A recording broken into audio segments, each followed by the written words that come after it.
At first, it looked like just another headline that would disappear in a week. A celebrity rumor, a legal filing most people would scroll past without thinking twice. But this one didn't fade, because the deeper people looked, the stranger the timeline became, and the quieter the people involved stayed. Stefon Diggs was in a strong position when everything cracked open. Career momentum, public praise, a personal life that, at least on the surface, looked locked in. Nothing about his image suggested chaos behind the scenes.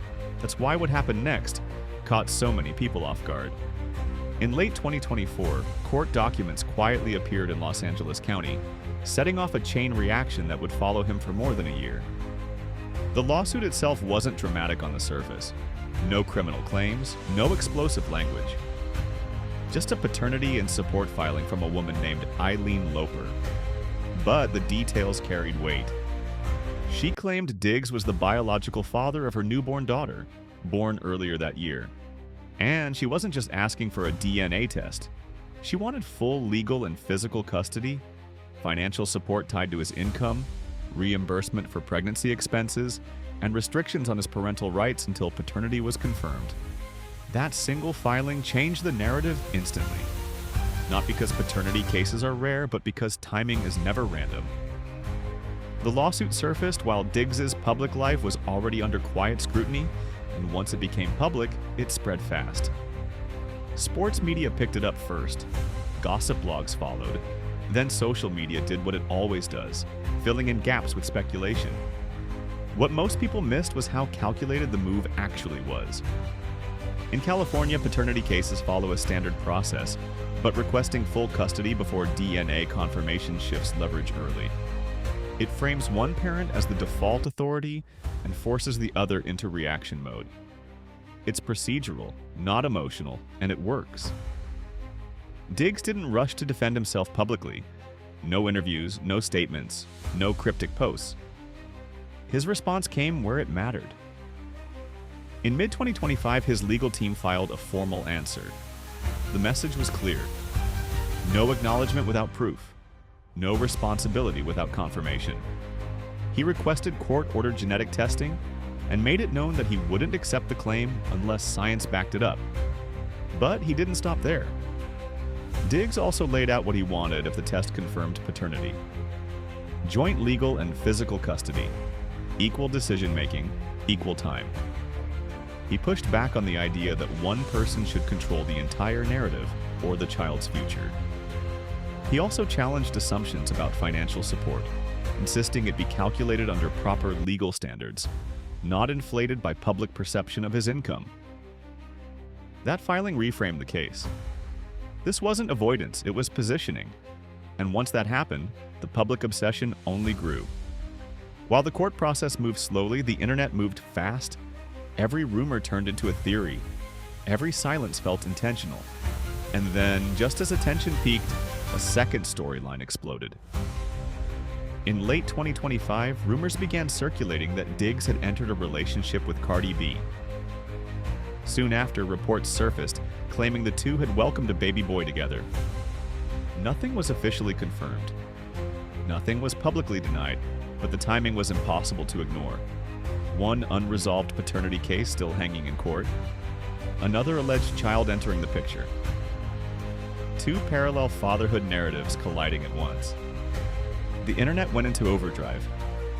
Some people urged patience, saying nothing should be assumed until DNA results were officially filed. Others jumped straight to conclusions, arguing the situation spoke for itself. And through it all, Diggs stayed silent. No explanations, no rebuttals, just paperwork and patience. Then came the moment that seemed like it should end everything.